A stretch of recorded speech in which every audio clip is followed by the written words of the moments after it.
Herzlich willkommen zu einem neuen Video. Heute zeige ich euch, wie ihr zu Hause super leckere Streuseltaler mit Johannisbeeren backen könnt. Dafür brauchen wir zunächst einen Hefeteig, das heißt einen Viertelwürfel Hefe, 50 Gramm Zucker und 150 Milliliter lauwarme Milch in ein hohes Gefäß geben und mit einem Schneebesen oder einer Gabel verrühren, bis sich Zucker und Hefe komplett aufgelöst haben. Die Hefe-Milch-Mischung anschließend zusammen mit 300 Gramm Mehl, 50 Gramm weicher Butter und einem Päckchen Vanillezucker in eine Rührschüssel geben und mit einer Küchenmaschine oder den Händen für 3 bis 4 Minuten zu einem glatten Teig verkneten, der sich komplett von der Schüsselwand lösen sollte.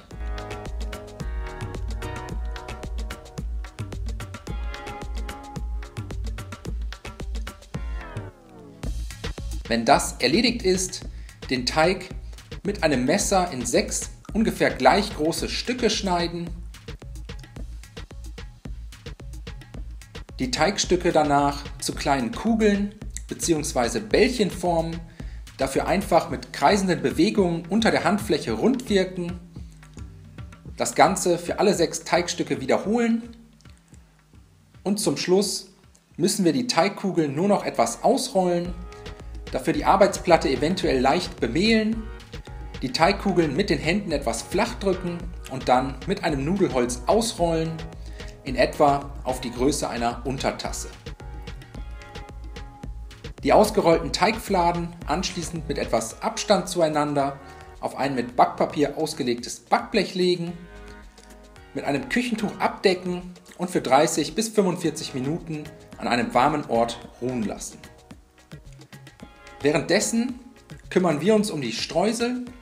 Das geht ganz einfach. 200 Gramm Mehl, 100 Gramm Zucker und 100 Gramm kalte Butter in eine Rührschüssel geben und dann mit den Händen verkneten, bis daraus so ein krümeliger Streuselteig entstanden ist.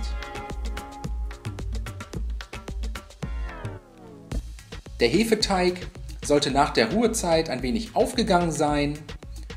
Jetzt können wir die Streuseltaler belegen. Als erstes jeweils eine gute Handvoll Johannisbeeren in den Teig drücken. Alternativ könnt ihr hier natürlich auch Himbeeren oder Blaubeeren verwenden, ganz wie ihr wollt. Danach alle Taler großzügig mit den vorbereiteten Streuseln belegen.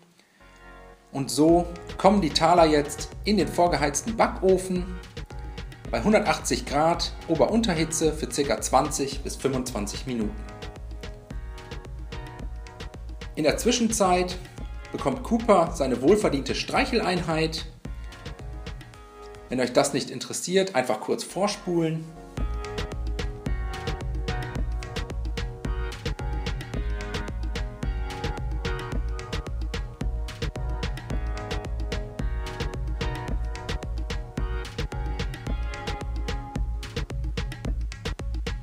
Die Streuseltaler anschließend aus dem Ofen holen.